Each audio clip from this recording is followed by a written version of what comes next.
everyone, and welcome to Off the Wall. My name is Sol, and today I have another book video for you guys.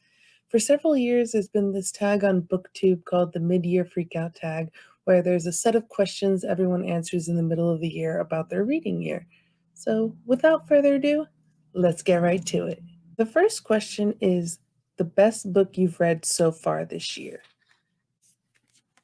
Well, that answer is a difficult one because I've read some pretty good books this year, but I'm going to go with Do You Dream of Terra 2 by Temi O.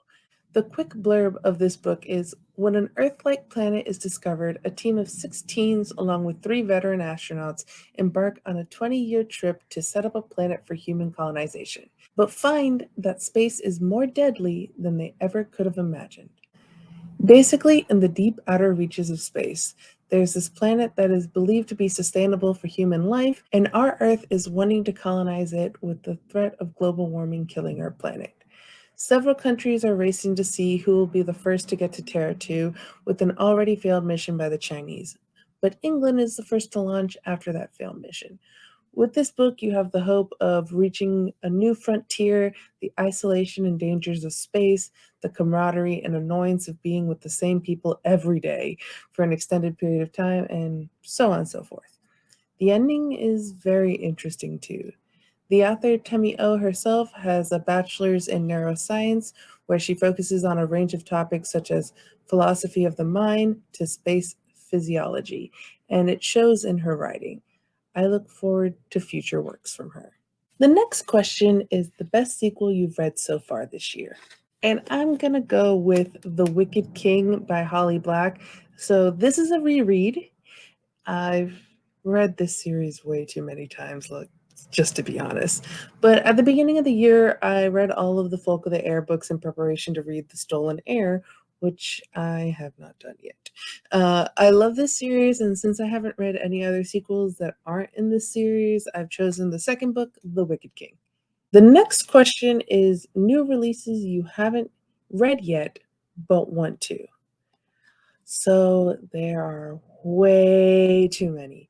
But to name a few, I'm going to go with The Daughters of Izdihar by Hadir Elsbai, Meru by S.B. Divya, Yellowface by R.F. Kuang, like one of my favorite authors. I love her so much. More Perfect by Temi O. I don't actually own that book yet, but she's the author of my favorite book so far this year, so I have great hope for that. And The Adventures of Mina Al-Sharafi by S.A. Chakraborty, which I am currently reading now. I started earlier in the year with this. I stopped to read other books, and so then I restarted it, and now currently reading it, and I love it so far. As you can see, I own most of these books, so I have to read them eventually, hopefully before I buy more books. Who am I kidding? I'm gonna buy more books before I finish all of these. Sorry, not sorry. The next question is the most anticipated release for the second half of the year. Now, again, there are way too many, but I chose only 4, and that is The Jacid Air by Sarah Hassim, The Sun in the Void by Gabriela Romero La Cruz, A British Girl's Guide to Hurricanes and Heartbreak, which is a spiritual sequel to A Cuban Girl's Guide to Tea and Tomorrow, and The Fragile Threads of Power by V.E. Schwab. The next question is the biggest disappointment, which I haven't had one yet, so yay! The next question is the biggest surprise, and I'm going with An Atlas of Extinct Countries by Gideon Defoe. I did not expect how much I was going to enjoy this book. It was so funny.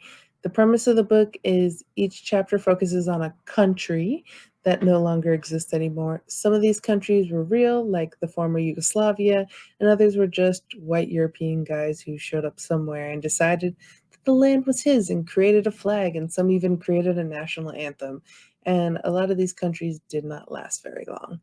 With this book, you get a little bit of history, a little bit of the ridiculousness that you get with humanity, and a little bit of human ingenuity, like how a moving country was created that wherever this pregnant royal was, to protect the line of succession because no royal born outside of the jurisdiction of their country could ascend the throne.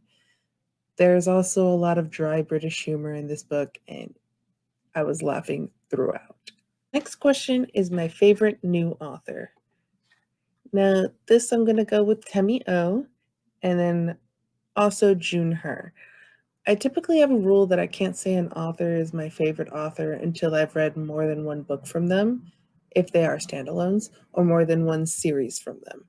With both these authors, I've only read one book so far, so by my own rules, I can't call them my favorites yet, but they have potential. For Temi O, I really enjoyed Do You Dream of Terror 2, and I have one of her books that came out this year on my TBR, that being More Perfect. And as for Junher, her writing style and the way she was able to depict the story in her book, The Red Palace, which is set in 1758 Korea and keeps you engaged throughout the entire story, really makes me intrigued to read some of her other books. One of her other books, The Silence of Bones, has been on my TBR for a while now, and I know I like her writing style and her penchant for storytellers, so I'm looking forward to that book even more. The next question is the newest fictional crush. Now, if we're going with just books here, I guess I'm gonna go with the character from Love in Color by Bolu Babalola. It's been a while since I read that book. It is a collection of short stories. I borrowed it from the library, so I can't really like go and check in and see what their names were because I've already forgotten the names. But the guys in that story are pretty cool. They re-up your faith that there are good men out there. So I guess I would go with one of those characters, but I honestly don't remember any of their names. The next question is the newest favorite character. And I went with Priya from Independence by Chitra Banerjee Divakaruni. Priya is a very smart young lady who wants to follow in her father's footsteps and become a doctor, even though where she's from in India at the time, women didn't become doctors. She is strong willed, knows what she wants, but also walks the world with soft kindness. She is loving and caring and even forgiving to people I probably wouldn't have forgiven if I was in her shoes. I really enjoyed reading from her perspective the most in the book over her two other sisters, Deepa and Jamini. The next question is a book that made you cry. Now, no book actually made me cry, but if I were to pick a book that I was the closest to dropping some tears, that is Clap When You Land by Elizabeth Acevedo. This book follows two girls in the aftermath of their father dying in a plane crash and then finding out that the other sister exists. So there's some heavy topics that really makes you feel for the two girls in the story. The next question is a book that made you happy, and I'm going with an Atlas of Extinct Countries because, as I stated before, this book made me laugh a lot. The next question is favorite adaptation, and I'm gonna go a little bit away from books and go to a video game adaptation, and that is The Last of Us. Granted, I have never played the video game, but I absolutely loved the show on HBO. Go check out Mike's and I's reviews on the show over in the live section of our YouTube. The next question is favorite video you've done this year. And again, straying a little bit away from books, we're going to go to the Harley Quinn animated series reactions. They were a lot of fun to record. The show was super funny and very enjoyable to watch. So go check out our reactions. Here on the screen shows you where our playlist for these are. The next question is the most beautiful book you've bought this year. I think I have to go with The Adventures of Amina Al-Sharafi by S.A. Chakraborty, or Shannon Chakraborty as she has on this book. And the final question is, what do you really need to read by the end of the year?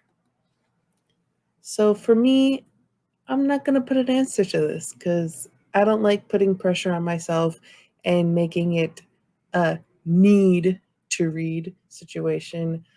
I'm very much a mood reader. There's plenty of books that I would like to get to, but I don't need to read any of them.